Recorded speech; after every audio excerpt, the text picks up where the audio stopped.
히브리서 13장 5절 말씀, 우리 한 절 말씀 같이 읽습니다. 함께 읽습니다. 돈을 사랑하지 말고 있는 바를 족한 줄로 알아. 그가 친히 말씀하시기를 내가 결코 너희를 버리지 아니하고 너희를 떠나지 아니하리라 하셨느니라. 아멘. 자, 오늘 말씀은요, 우리 만족하는 삶이라는 제목으로 말씀을 좀 나누어 보려고 합니다. 말씀의 서두에서 잠깐 재미난 사진을 하나 보고 말씀을 좀 시작해 보려고 합니다. 컵이에요, 컵. 저런 것들을 한번 보신 적이 있을 겁니다. 이것들을 보면은 사람들은 두 갈래로 나뉘지요. 아마 사진에서 보신 것처럼 어떤 사람은 말을 합니다. 반밖에 없네 라고 이야기하는 경우가 있어요. 예전에 한번 제가 패스트푸드점 햄버거 집에 갔는데, 지금은 정책이 바뀌어가지고 예전에는 무한 리필이 됐던 집이 있어요. 근데 요즘은 조금 이제 무한 리필을 하지 않고 잔당 금액으로 바꾼 경우가 있어요. 그래서 너무 아쉬워요. 그래서 어느 정도 먹다 보면은 반밖에 없네라는 생각이 들 때가 있어요. 무한 리필일 때는 먹고 또 채우고 먹고 또 채우고 할 수 있잖아요. 반밖에 없네. 근데 어떤 사람들은 반대로 야, 아직 절반이나 남았네 라고 말씀을 하시는 분들도 계셔요. 똑같은 상황이지만 사람에 따라서 반응을 달리 하는 경우가 있다라는 거죠. 여러분들은 어떻습니까? 저 잔을 보시고 어떤 반응들을 하셔요? 이대로 충분하네 라는 반응을 하시는 분들이 계실 겁니다. 아니면 이보다 더 좋을 수는 없네, 그런 반응을 하셨으면 좋겠어요. 이대로 충분하네, 이대로 이것보다 더 좋을 수 없네 라는 생각이 들 때 언제일까요? 여러분들 하루를 살아가면서 한 번쯤은 반드시 이런 경험을 하실 때가 있을 겁니다. 언제냐면 대부분 배가 따뜻하고 배 부르고 행복하고 아이고 그런 생각이 들 때가 있어요. 점심 식사를 하고 나서 저도 만족을 해서 종종 그런 말을 하고는 합니다. 여기가 천국이로세 라는 말을 할 때가 있습니다. 여러분들도 그럴 때가 있을 겁니다. 행복한 때, 더 바랄 게 없는 그런 때가 분명히 있을 겁니다. 제가 일주일 중에 제일 좋아하는 시간이 언제인지 여러분들 아십니까? 가장 만족하는 시간, 주일 저녁입니다. 주일 저녁 사무실에 가만히 앉아가지고 한 주간의 일정을 회고하면서 메모지를 꺼냅니다. 그리고 눈을 감고요, 컴퓨터로 음악을 크게 틀어 놓습니다. 좋아하는 찬양을 크게 틀고요, 가만히 생각을 합니다. 일주일 동안 무슨 일이 있었나, 그리고 노는 시간이 아니에요. 그리고 앞으로 일주일 무슨 일이 있을까 계획하는 시간, 저는 그 시간이 제일 행복하더라고요. 새로운 시작을 위해서 필요한 시간이기 때문에 저는 굉장히 좋아합니다. 만족하는 시간이죠. 여러분들이 무언가 만족을 했던 그 순간, 그 시간을 생각해 보시기 바랍니다. 일반적으로 세상 사람들은요, 환경의 개선이 있을 때 만족합니다. 욕구가 충족이 되었을 때에 만족을 합니다. 원하는 물건을 얻었거나 한정판 어떤 특별한 상품을 구매했을 때에 만족합니다. 멋진 곳을 여행하거나 원하는 목표가 성취되었을 때 만족을 합니다. 승진을 할 때 만족을 합니다. 학생들은 좋은 성적을 얻었을 때 만족을 합니다. 밀렸던 일을 끝내거나 오래도록 빚을 졌었는데 그것을 정산하게 되면은 만족하고는 합니다. 문제는 그 만족이 오래 가지 않는다라는 것이 문제입니다. 유효기간이 매우 짧아요. 만족감이 오래 가지 않습니다. 새로운 욕구가 생깁니다. 그러면 그 만족은 온데간데 없이 다시 불만족으로 내 마음이 채워지게 됩니다. 근데 여러분들 명심하십시오. 믿는 자의 만족은요, 좀 다릅니다. 다르게 생각하셔야 돼요. 믿는 자의 만족은요, 하나님과의 관계로부터 시작된다는 것을 기억하시기 바랍니다. 내가 하나님의 자녀입니다. 그래서 아버지 하나님께서 우리에게 임재하시고 우리에게 공급하셔서 그로 인해서 누리게 되는 평안함이 있습니다. 우리는 그것을 만족이라고 해야 합니다. 정리해보면 이런 말일 겁니다. 하나님의 충분한 공급하심을 깨달을 때 오는 평안, 이거를 우리는 만족이라고 합니다. 하나님께서 우리에게 공급하십니다. 모르는 사람에게 퍼줄 수 없습니다. 하나님도 알아야 됩니다. 내 자녀에게만 퍼주십니다. 그래서 우리가 필요한 것이 뭐냐면 하나님과 바른 관계가 있어야 합니다. 관계가 없으면 공급이 없습니다. 공급이 없으면 만족도 없습니다. 그렇기 때문에 우리는 만족하기 위해서 제일 먼저 필요한 것은 하나님과 바른 관계가 설정이 되어 있어야 합니다. 바른 관계가 설정이 되어 있다면 내가 원하든 원하지 않든 하나님은 우리에게 마음껏 부어주십니다. 충분히 부어주십니다. 하나님께서 부어주시기 때문에 세상적인 환경은요, 우리의 만족을 다르게 만들 수가 없어요. 환경이 어떻든 하나님은 부어주시기 때문에 우리는 만족할 수밖에 없어요. 오늘 말씀이 바로 그 이야기입니다. 오늘 하나님의 만족을 생각하면서 히브리서 13장 5절 말씀 다시 한번 읽어보기를 원합니다. 13장 5절 말씀 읽겠습니다. 돈을 사랑하지 말고 있는 바를 족한 줄로 알라. 그가 친히 말씀하시기를 내가 결코 너희를 버리지 아니하고 너희를 떠나지 아니하리라 하셨느니라. 할렐루야. 내가 결코 너희를 버리지 아니하고 너희를 떠나지 아니하리라. 이게 중요한 거 아니겠습니까? 하나님께서 우리를 버리지 아니하셨어요. 어떤 상황 속에서 떠나지 않으신다고 말씀하셨습니다. 그럼 우리는 어떤 상황 속에서도 만족할 수 있습니다. 그런데 성경은요, 돈이라는 단어를 명확하게 꺼내서 이야기하고 있어요. 성경은 돈이라는 단어로 특정하긴 했지만 단순하게 돈만을 말하는 것이 아닙니다. 세상적으로 만족을 줄 수 있는 모든 것을 말하지요. 돈, 명예, 권세, 능력, 사람, 모든 것을 말하는 겁니다. 세상 속에서 이거 싫어하는 사람이 어디 있어요? 다 좋아하죠. 다만 그 세상적인 것들 통해서 만족을 할 수 없는 이유는요, 오히려 공급하시는 하나님에 대한 믿음이 부족하기 때문입니다. 하나님을 제대로 믿으면요, 내가 지금 운용하는 모든 것들을 통해서 충분히 만족할 수 있게 됩니다. 허락해 주신 것을 만족해야 되는데 만족하지 못하는 것을 성경은 탐심이라고 합니다. 우리 지난 오후 예배 시간에 탐심이 하나님을 향한 어떤 탐심, 여러 가지 탐심, 세상을 향한 탐심이 하나의 우상이라고 말씀을 드린 바 있습니다. 골로새서 3장 5절 말씀을 우리가 함께 지난번에 읽었어요. 골로새서 3장 5절 말씀 다시 한번 읽어보겠습니다. 시작.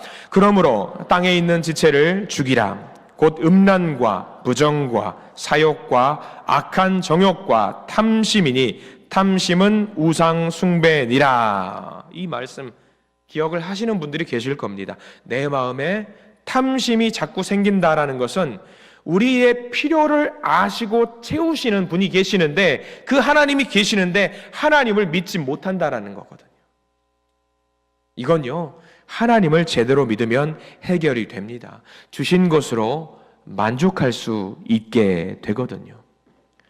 만족해야 됩니다. 근데 만족하지 못하는 것을 우리는 탐심이라고 이야기를 합니다. 반대의 극단으로 떨어져 있는 것처럼 보이지만 아닙니다. 멀리 떨어져 있지 않아요.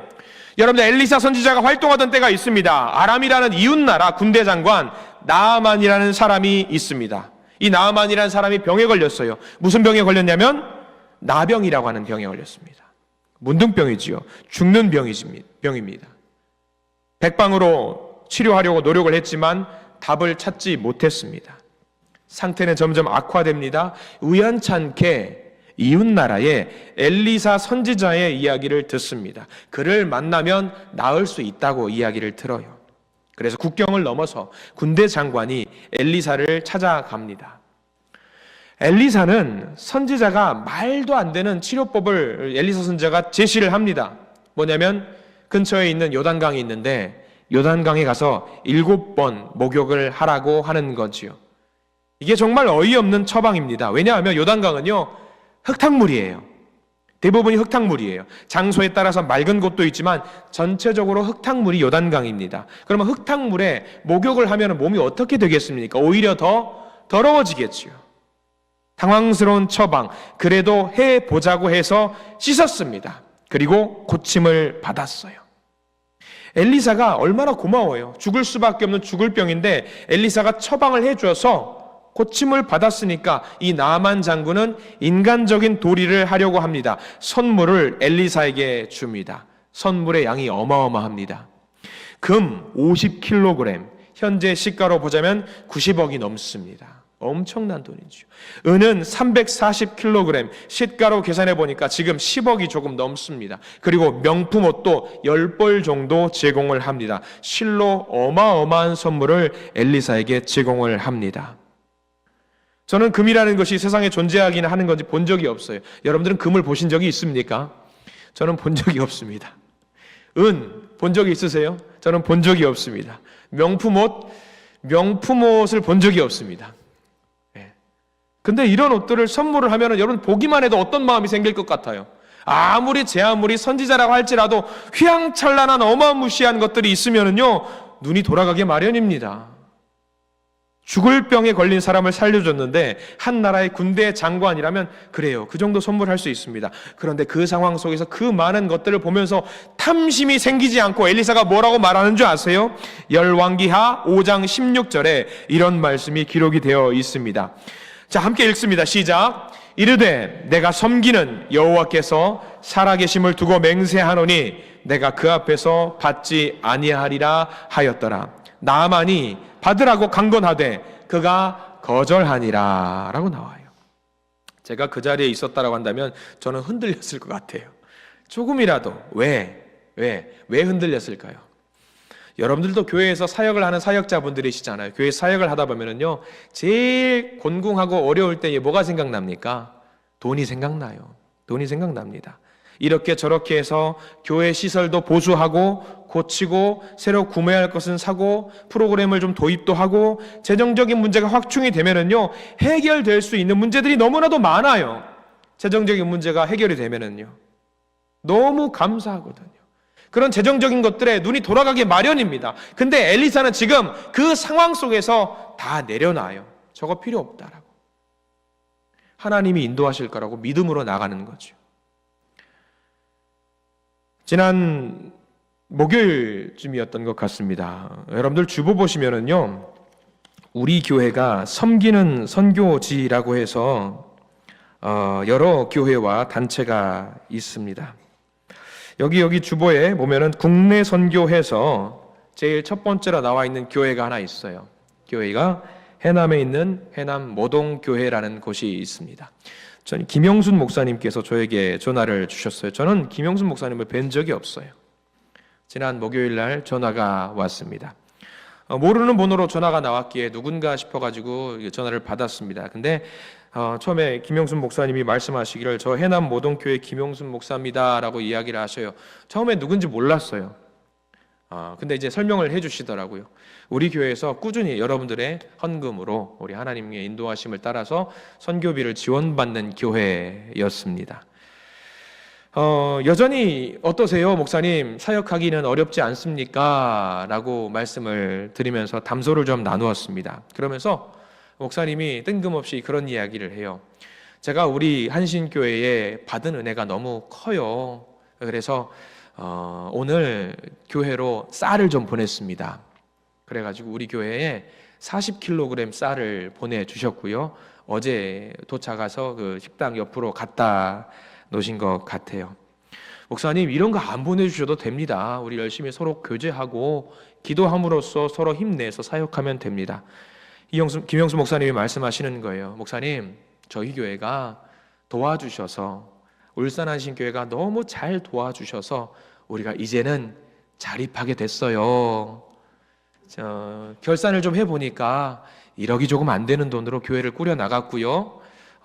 우리 리모델링도 했습니다. 적지 않은 금액으로 리모델링도 했고요. 목사님, 성도님들은 좀 많이 나오셔요. 성도님들은 그대로인데 성도님들 다들 좀 경제적으로 여유가 있으셨나 봐요. 그래서 교회 헌금도 많이 하시고 이제는 우리가 세 교회 정도 지원도 우리가 하고 있어요 라고 하시는 거예요. 얼마나 감사한 이야기를 들었는지 몰라요. 그러면서 김용수 목사님이 그 통화 끝자락에 목사님, 네, 내년에는요 저희 교회 도와주지 마시고 다른 교회 도와주세요 라고 말씀하셔요. 저희는 이제 만족하게 됐어요. 이제 충분합니다. 이제 우리가 도우려고요. 그러면서 한 가지 덩달아서 저는 다시는 말씀이, 제가 울산하신교회 받은 은혜가 너무 크니까 인연은 끊고 싶지 않아요. 지원을 해 주십시오. 네, 지원하겠습니다. 100원만 해 주십시오. 한 달에 100원만 해 주십시오. 왜요? 100원이 뭐예요? 무슨 말이에요? 장난하는 것도 아니고 무슨 말씀이세요? 제가 한신교회랑 인연은 안 끊고 싶어요. 100원만 해 주십시오. 이제 만족하게 됐다라는 이야기를 듣고 얼마나 감사한지 몰라요. 더 크게 바랄 수도 있었겠지만, 그리고 뭐 적은 금액이지만 우리가 선교 계속 할 수 있어요. 근데 그 말을 끊어달라고 이야기하는 것이 사실 어려운 교회 입장에서는 쉽지 않아요. 근데 그 말씀 끝자락이 그거죠. 나는 이제 만족합니다. 우리 교회는 이제 만족하다라는 이야기를 하시는 거예요. 그러면서 우시면서 너무 감사하다고, 꼭 전해달라고 그 이야기를 하는 거예요. 그러면서 제가 생각이 드는 거예요. 그렇게 만족하시는 목사님의 말씀을 들으면서 나는 지금 내 교회에서 얼마나 만족하고 있는가, 우리 교회 성도님들은 내 형편에서 얼마나 만족하고 있는가, 오히려 더 회개하게 되더라고. 그 목사님은 어려운 환경 속에서 그렇게 만족하신다는데, 그 목사님이 했던 말 중에 하나가 이거예요. 오늘 다 이야기하는데, 목회 그만하고 싶으셨대요. 너무 힘드셔서. 근데 그 끝자락에서 목회를 그만하고 싶었는데 잡고 있었던 게 뭐냐면, 한신교회가 이렇게 도와주는데 내가 끈을 붙잡아야지, 이거 끝까지 갖고 나가야지라는 그 고백을 하시는 거예요. 너무 고맙더라고요. 아마 오늘 말씀 엘리사, 아까 방금 말씀드렸죠. 엘리사도 나아만 장군이 정말 휘황찬란한 재물을 갖다 줬습니다. 탐심이 생겼겠지요. 저거 있으면 어떤 생각이 들었을 것 같아요. 엘리사 형편이 여유 있었을까요? 선지자예요. 뭐 어디 돈이 있었겠습니까? 하나님이 인도하시는 그대로 끌고 나가는 건데 힘들었겠죠. 그리고 선지자는 뭘 운영하고 있었냐면 선지자 학교를 운영하고 있었어요. 밑에 제자들이 너무나도 많아요. 신학교에 있는 제자들. 형편이 좋았을까요? 아니요. 제가 신학교 다닐 때만 해도 등록금을 내지 못해서, 제때 납부하지 못해서 어려워하는 신학생들이 있었습니다. 지금은 좀 많이 나아졌다라고 합니다. 그래서 어려운 형편 가운데 장학금을 막 여기저기 수소문해가지고 받으려고 노력하는 전도사님들이 계셨습니다. 겨우겨우 학업의 끈을 붙잡고 있는 재정적인 어려움이 있는 분들이 계셨어요. 엘리사도 마찬가지였지요. 신학교를 운영하면서 어려움에 처한 그 제자들이 그 순간 얼굴 떠오르지 않았을까요? 아무개 제자는 아유 여기서 좀만 떼다가 주면은 열심히 살 수 있을 텐데, 가정을 조금 회복시킬 수 있을 텐데, 아유 아무개 선지자는 부모님이 아프신데 이 돈이면 고칠 수 있는데, 엘리사 생각했었겠지요. 그런데 다 내려놓았어요. 작게 피어오르는 그 탐심도 내려놓았습니다. 엘리사 생각했었겠죠. 하나님께서 나아만 장군의 병도 고치셨다면, 이방인의 병도 고쳤으면 내 필요도, 우리 제자들의 필요도, 이스라엘 백성들의 필요도, 저와 여러분들의 필요도 모두 채우실 것을 엘리사는 믿었습니다. 그래서 거절했던 겁니다. 다 필요 없습니다. 하나님이 주실 겁니다. 하나님이 만족하게 만들어 주실 것입니다. 그것을 믿었던 거죠. 하나님 한 분으로 만족할 수 있었다라는 그 믿음이 있었던 겁니다. 저와 여러분들 가운데도 이런 엘리사의 믿음이 있기를 간절히 축원합니다. 하나의 문제가 생겼어요. 엘리사의 수종을 들었던 조교죠. 조교. 옆에서 수종 들었던 제자, 게하시라는 제자가 있었어요. 이 제자가 엘리사의 가장 지근거리에서, 아무나 조교 못해요. 가장 지근거리에서 섬김을 하는 사람이 조교를 할 수 있지요. 엘리사의 가장 지근거리에서 직속으로 배우는 사람, 게하시라는 제자가 있었는데, 그 재물을 보고 엘리사는 탐심을 내려놨는데 이 게하시는 탐심을 내려놓지 못했어요. 그래서 성경 말씀에 뭐라고 나와 있냐?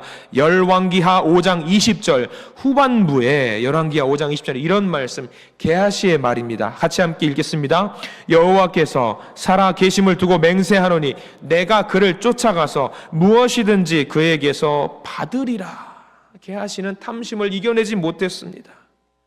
스승 엘리사가 거절한 그 예물, 얼마가는 반드시 받아오겠다라고 하나님 앞에 맹세까지 하면서 그 장군, 나아만 장군, 가는 장군을 쫓아가요. 왜 그렇게 어리석은 행동을 했을까요? 이해가 안 되는 건 아니에요. 어려웠으니까 그랬을 거예요. 아니, 스승 엘리사가 밥도 못 먹고 이렇게 사역을 하는데 뭐라도 우리 스승님 먹여야 되지 않겠는가? 내 옆에 있는 동료들 좀 뭐라도 해줘야 되지 않겠는가? 혹시 그런 마음이 있었을지 몰라요. 혹시라도 그런 마음이 있었을지 몰라요. 명분 그럴싸하잖아요.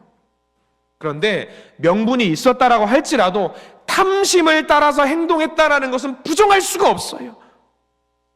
엘리사와 그의 제자 게하시, 여러분들은 어떠세요? 우리들은요, 사실 매 순간 이 엘리사와 게하시 중간에서 왔다 갔다 하면서 살아가는 것이 아닙니까? 사실 우리가 만족하기만 하면은요, 하나님 한 분만을 모실 수만 있다라고 한다면은요, 이 만족과 탐심 사이에서 갈등할 이유가 전혀 없습니다. 왜? 하나님 한 분이면 되잖아요. 우리가 한 분이면 됩니다. 이미 다 주셨다고 성경은 우리에게 기록하고 있어요. 로마서 8장 32절 말씀에 이런 말씀이 있어요. 같이 한번 읽어볼까요? 시작.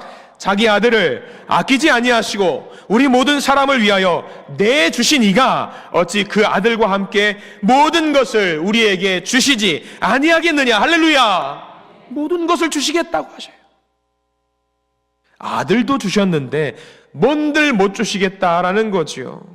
아들까지도 내어주신 하나님의 공급하심을 믿지 않는 것은요, 하나님이 무능력하다라고 생각을 하는 거예요. 사랑이 없는 매정한 하나님으로 만드는 겁니다. 우리 한신 성도님들, 세상이 줄 수 있는 일시적인 만족에 그치는 것이 아니라 세상이 줄 수 없는 만족, 우리를 채우시는 하나님 그 자체를 마음껏 누리시기를 간절히 축원합니다. 하나님을 누리십시오. 하나님을. 여러분들 반대로요, 하나님이 우리를 만족시킬 수 있는가 하면 우리도 하나님을 만족시킬 수 있다는 사실을 기억하십시오. 우리도 하나님을 만족시킬 수 있고요, 우리도 하나님을 만족시켜야 합니다. 우리가 하나님을 어떻게 만족시킬까요? 하나님께 헌금을 많이 하면 하나님 만족시킬 수 있을까요? 아니죠. 하나님은 사실 모든 것의 주인이 되는데 뭘 어떻게 만족하실 수 있겠습니까? 세상을 이미 다 갖고 계신 분인데 우리가 어떻게 만족시켜요? 근데 성경에 보면은요, 여러 곳에서 하나님이 만족했다라는 장면이 많이 나와요. 그 모습을 좀 살펴보려고 합니다. 먼저 하나만 보겠습니다. 창세기 1장 31절 말씀을 같이 한번 볼까요? 같이 한번 읽겠습니다. 시작. 하나님이 지으신 그 모든 것을 보시니 보시기에 심히 좋았더라. 저녁이 되고 아침이 되니 이는 여섯째 날이니라. 유명한 본문이잖아요. 저기 보세요. 하나님이 보시고 어땠다고? 보시기에 심히 좋았더라. 흡족해 하셨고요, 만족하셨어요. 왜 그러셨을까요? 세상 다 만들어 놓고 너무 좋아요. 그리고 단연코 저 만족의 클라이막스는 뭔지 아세요? 누구를 만들었을 때에? 사람을 만들었을 때에. 사람을 만들었을 때에 단연코 가장 흡족해 하셨어요. 사람과 내가 저거 동행할 수 있다 생각을 하니까, 아담과 하와의 손잡고 같이 동행할 거라고 생각을 하시니까 너무 좋으신 거예요. 너무 좋으신 거예요. 하나님이 만족하셨어요. 근데 문제가 생겼죠. 아담과 하와가 그 마음속에 뭐가 생겼어요? 탐심이 생겼어요. 마귀의 꿰매에 빠져들었어요. 선악과를 먹었어요. 그게 아니었다면 하나님만으로도 만족할 수 있었는데 선악과 사건으로 인해서 탐심이 인간의 마음에 들여왔고요, 하나님만으로 만족할 수 없는 문제가 생겨버렸습니다. 하나님은 좋으셨어요. 너무 좋으셨어요. 너무 좋으셨는데 사람이 그것을 거절했던 거예요. 사람이 그것을 거절해버렸어요. 얼마나 안타까운 일입니까? 또 언제 만족하셨는지 여러분 성경 볼까요? 마가복음 1장 10절에서 11절 말씀을 저와 여러분 함께 화면을 보고 읽겠습니다. 10절입니다. 곧 물에서 올라오실새 하늘이 갈라짐과 성령이 비둘기같이 자기에게 내려오심을 보시더니 하늘로부터 소리가 나기를 너는 내 사랑하는 아들이라 내가 너를 기뻐하노라 하라고 나와 있어요. 예수님을 보시고 하나님 너무 기쁘신 거예요. 만족하셨어요. 여러분들 왜 만족하셨을까요? 그냥 내 아들이기 때문에 만족하실 수도 있습니다. 근데 거기서 멈추면 안 됩니다. 예수님께서 순종하시는 모습을 보이니까, 순종하시니까 만족하신 거예요. 어떻게 순종하셨어요? 죽음까지도 기꺼이 따라가겠노라고 순종하는 모습, 그로 인해서 하나님께서 만족하셨던 거예요. 순종하겠노라 결심하는 모습. 여러분들 순종하십시오. 순종하십시오. 그 모습을 보시고 하나님은 만족하십니다. 또 하나 볼까요? 마가복음 9장 7절 말씀이 있어요. 마가복음 9장 7절 말씀 시작. 마침 구름이 와서 그들을 덮으며 구름 속에서 소리가 나되 이는 내 사랑하는 아들이니 너희는 그의 말을 들으라. 변화산 사건이에요. 예수님께서 사랑하는 제자 베드로와 야고보와 요한을 데리고 어느 산에 가서 기도를 합니다. 기도를 하는데 하늘의 임재가, 하나님의 영광이 그 산을 덮어요. 따라갔던 베드로와 야고보와 요한이 먼 발치에 보니까 예수님과 누군가가 있는 거예요. 누가 있느냐? 모세와 엘리야가 담소를 나누고 있습니다. 너무 황홀경에 빠져서 제자들이 정말 정신을 못 차리고 있는데 하늘에서 이런 말씀이 들려오는 거죠. 내 사랑하는 아들이니 너희는 그의 말을 들으라. 예수님 보시고 만족해 하셔요. 왜 만족해 하셨을까? 저 말씀에 힌트가 있습니다. 제일 끝에 그의 말을 들으라. 왜? 예수는 내 말을 듣고 순종하고 따랐기 때문에 너희들도 예수의 말을 듣고 따라라. 순종해라 그거죠. 순종하면 내가 만족한다. 순종하면 내가 기뻐한다. 이겁니다. 여러분들 자녀들은 다 예쁩니다. 손자 손녀들도 다 예쁩니다. 말을 듣건 듣지 않건 다 예쁩니다. 근데 여러분 솔직해지시기 바랍니다. 말 잘 듣는 아이가 예뻐요? 말 안 듣는 아이가 예뻐요? 당연히 잘 듣는 아이가 예쁩니다. 다 예뻐요. 알아요. 저도 다 예쁜데 그래도 순종하는 아들은, 손자 손녀는 조금이라도 더 뭐라도 좀 챙겨주고 싶은 마음이 있을 겁니다. 더 사랑하고 싶을 겁니다. 왜냐하면 순종하기 때문이에요. 하나님도 똑같습니다. 그 아들 예수가 어찌 사랑스럽지 않겠습니까? 그런데 그 예수님이 어떻게 하셔요? 아들일 뿐만 아니라 순종하셔요. 그러니까 그 예수를 보고 너무나도 하나님이 만족하시는 거죠. 우리는 뭔가 만들어서 하나님께 드려야 된다고 생각을 합니다. 뭔가 채워야 한다라고 생각을 합니다. 그 마음은 알겠습니다. 근데 하나님은요, 스스로 충만하신 분이세요. 스스로 다 가진 분이세요. 뭘 안 드려도 돼요. 다만 하나님을 만족하게 할 수 있는 방법 딱 하나, 우리가 순종할 때 그 순종을 통해서 하나님은 만족하시는 분이십니다. 여러분들 하나님 만족하게 만들고 싶으실 겁니다. 하나님 만족하게 하고 싶을 겁니다. 그러면 여러분들 순종하시기 바랍니다. 순종하면 됩니다. 이 만족이라고 했을 때에 우리가 이 사람을 빼놓고는 또 이야기할 수 없습니다. 누구냐면 사도 바울, 오늘 우리가 읽었던 히브리서 13장의 저자였던 사도 바울입니다. 바울은요, 태어날 때부터 로마 시민권자였어요. 공부도 잘했습니다. 좋은 학벌이 있었습니다. 그리고 머리도 좋았고요, 집안이 재정적으로도 여유가 있는 사람이었습니다. 문제는 그대로 살아도 됐습니다. 그대로 만족할 수 있습니다. 근데 바울은요, 예수님을 만나고 다 잃어버렸어요. 만족했던 모든 것을 다 잃어버렸어요. 돈도 잃어버렸고요, 명예도 잃어버렸고요, 권세도 잃어버렸고요, 친구도 잃어버렸고요, 능력도 잃어버렸고요, 심지어 감옥에도 갇힙니다. 사람들에게 무시를 당합니다. 이렇게 다 잃어버리면 사람들은 제일 먼저 뭐 합니까? 신세 타령하죠. 신세 타령합니다. 근데 바울이 이렇게 다 잃어버렸는데도 불구하고 뭐라고 고백을 했는지 빌립보서 말씀에 기록이 되어 있어요. 빌립보서 4장 11절과 12절 말씀, 두 절 말씀을 먼저 한번 읽어볼까요? 11절 먼저 읽습니다. 시작. 내가 궁핍함으로 말하는 것이 아니니라. 어떠한 형편에든지 나는 자족하기를 배웠느니 나는 비천에 처할 줄도 알고 풍부에 처할 줄도 알아. 모든 일 곧 배부름과 배고픔과 풍부와 궁핍에도 처할 줄 아는 일체의 비결을 배웠노라. 뭐예요? 나는 만족한다라는 거예요. 감옥에 있어도 만족, 다 잃어도 만족, 재정적으로 어려워도 만족, 모든 상황 속에서도 만족한다. 이런 상황 속에서도 다 만족하는 것을 배웠다. 비천하고 궁핍한 상황 속에서 만족하는 거 어렵습니다. 가진 게 없는데 뭘 만족합니까? 그런데 바울은 만족한답니다. 가진 게 있는 사람이라면요, 풍부한 사람은 만족할 것 같죠? 여러분들 재정적으로 풍부할 때 만족하십니까? 재정적으로 풍부하면은요, 뭘 생각하는 줄 아세요? 좀만 더, 좀만 더, 조금만 더 가진 사람이 더 한다고 하잖아요.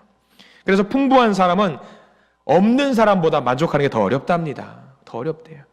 근데 바울이 방금 빌립보서 4장 11절과 12절 말씀을 통해서 어떻게 만족하는 방법을 배웠을까? 바로 다음 빌립보서 4장 13절 말씀에 정답이 있습니다. 자, 같이 읽겠습니다. 시작.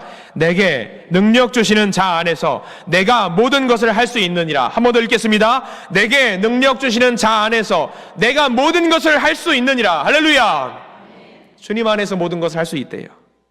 바울의 저 고백이 저와 여러분들의 고백이 되기를 축원합니다.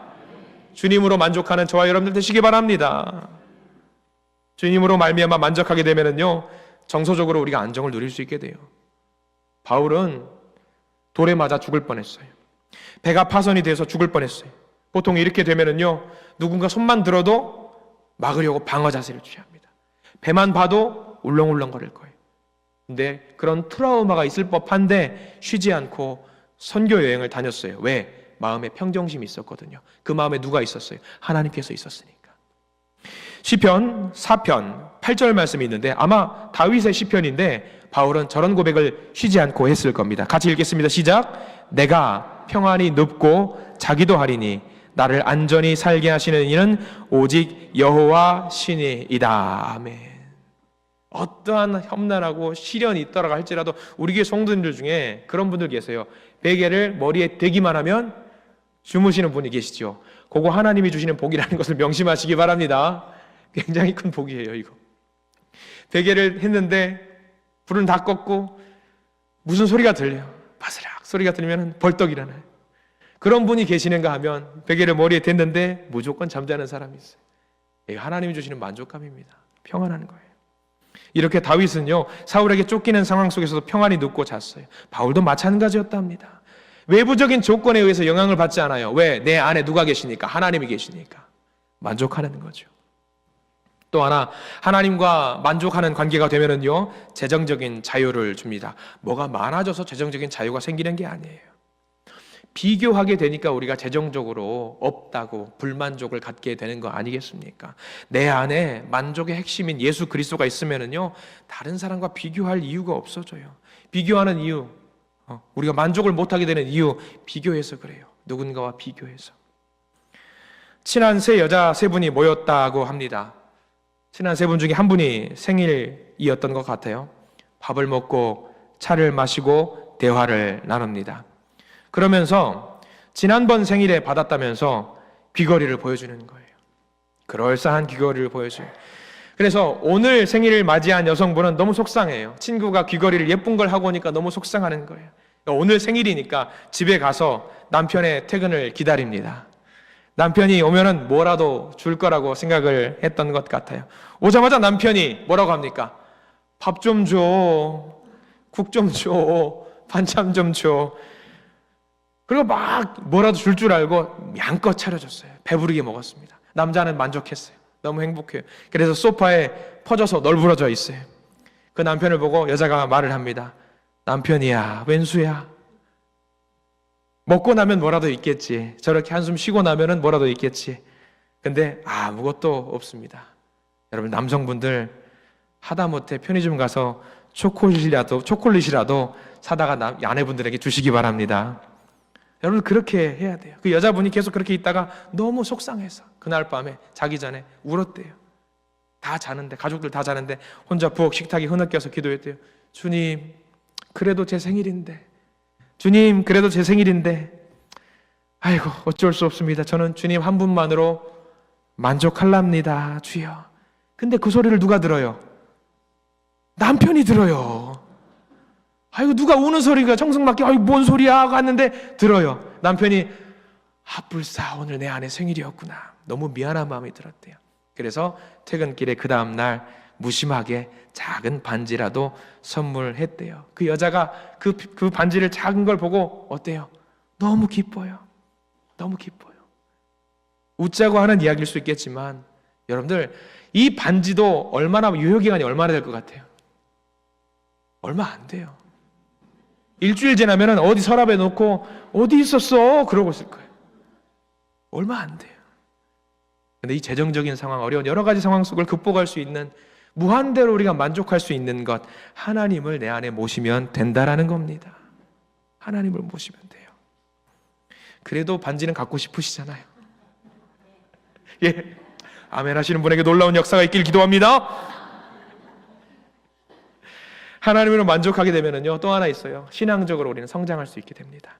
디모데전서 6장 6절 말씀, 이런 말씀이 있어요. 디모데전서 6장 6절 같이 읽습니다. 시작. 그러나 자족하는 마음이 있으면 경건은 큰 이익이 되느니라. 자족하는 마음을 갖고 경건한 마음이 있는 사람들은요, 큰 이익이 있다라는 거죠. 하나님 한 분만으로 만족하게 되면은요, 우리 신앙의 성장이 이루어지게 돼요. 하나님 한 분만으로 만족하게 되면은요, 여러분 제일 먼저 무슨 단어가 떠오르냐면요, 만족했으니까, 내게 주셨으니까 뭘 해야 되겠어요? 감사해야죠. 감사하면은 이 감사의 제목을 어떻게 돼요? 나누게 돼요. 나누게 되면은요, 이 나눔으로 인해서 그것을 수혜받는 사람은 또 뭐가 생겨요? 또 감사하게 돼요. 또 감사는 또 나누게 되고요. 감사는요, 낙수 효과가 있어요. 우리 계속 흘러가는 것처럼 사방팔방에다 계속 감사를 전하게 되는 거예요. 그러면서 그 모든 사람들이 신앙적으로 성장할 수 있게 만드는 거예요. 하나님 한 분으로 인해서 만족하게 되면은요, 그런 일들이 생깁니다. 오늘 말씀 보시죠. 히브리서 13장 5절 말씀. 돈을 사랑하지 말고 있는 바를 족한 줄로 알라. 있는 상황을 족한 줄로 알라. 그가 친히 말씀하시기를 그것으로 만족하면 내가 결코 너희를 버리지 아니하고 너희를 떠나지 아니하리라 하셨느니라. 이 말씀이 우리에게 큰 은혜가 되는 줄 믿습니다. 이 말씀이 은혜가 되기 위해서는요, 먼저 있는 바를 족한 줄로 알아야 합니다. 만족할 줄 알아야 합니다. 하나님이 내게 주신 그 은혜에 만족하시기 바랍니다. 그러면 우리의 모습을 보고 하나님도 만족하시게 됩니다. 그래서 순종하는 삶을 사셔야 됩니다.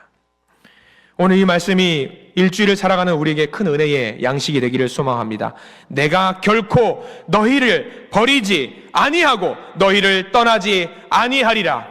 이 말씀 하나면 됩니다. 이 말씀이 저와 여러분들에게 풍성하게 넘치는 은혜의 말씀이 되기를 간절히 축원합니다. 기도하겠습니다. 사랑과 은혜가 충만하신 하나님, 오늘 주님의 말씀으로 우리의 마음을 새롭게 하심에 감사를 드립니다. 제 안에 있는 욕심과 불만족을 모두 내려놓습니다. 세상의 풍요로움이 아닌 오직 주님 한 분으로 만족하는 자녀가 되게 해 주시옵소서. 제가 가진 것이 적어 보일지라도 주님과 함께하는 것이 내가 가진 가장 큰 부요함임을 믿습니다. 주님, 결코 너를 버리지 아니하고 떠나지 아니하리라. 이 약속의 말씀을 믿고 살아가는 우리가 되게 해 주시옵소서. 예수 그리스도 이름으로 간절히 기도드립니다. 아멘.